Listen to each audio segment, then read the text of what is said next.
My real name is Mitchell Kriebel, okay? Title, Sergeant Major Kriebel, and I am the starter, or the creator, the president of Ruck for the Fallen.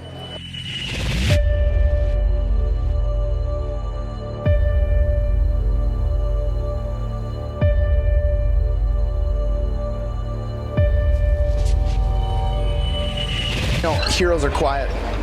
Heroes not going to tell you if they had a bad day, not going to tell you if they had a good day. They're going to come home from work after doing what I would consider courageous, they would consider dangerous. When I started this in 2018, I started it because there was a lot of mental things going on with me. I was on my 5th deployment. I had lost a few friends due to suicide. And I was really struggling, and I couldn't find the help that I really needed. And what I needed was community, because I truly believe that veterans help veterans, first responders help first responders, and I didn't have that. So after a lot of struggles and having to go to a lot of places to attempt to get help, I decided, what better way than start a community of first responders and military members. And I did that through something called the Baton Memorial March that's done in White Sands, New Mexico every single year. So after 26.2 miles of desert, I fell in love with just that pain in my shoulders, realizing how far I had come and what it really meant.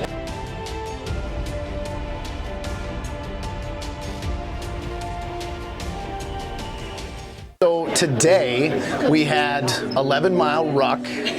We didn't put a weight allowance on or anything like that, but you did see first responders, whether that be, we had a few police officers, we had the Army National Guard was here, we had some former Marines, former service members, and then of course we had a lot of firefighters.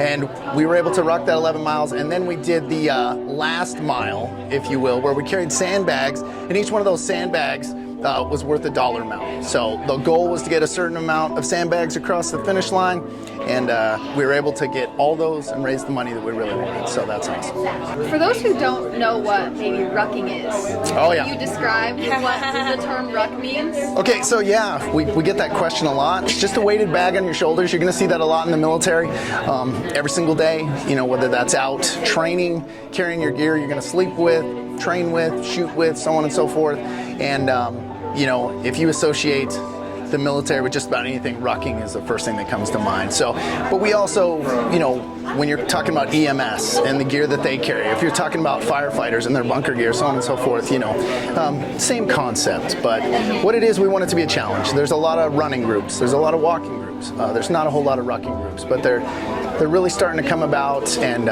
it's becoming a pretty big deal. So. And how often do you guys do a ruck? So during the summer months, you know, you'll see them every month.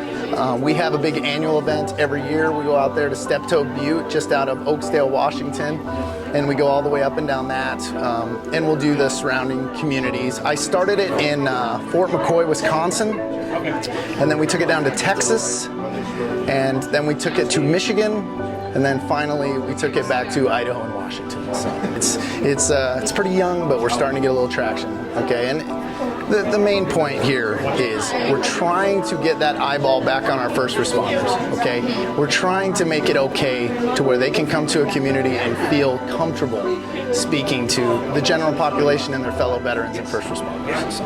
Yeah.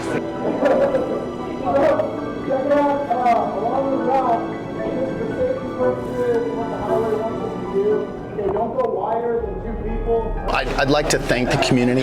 Okay, super big fan of the community coming together.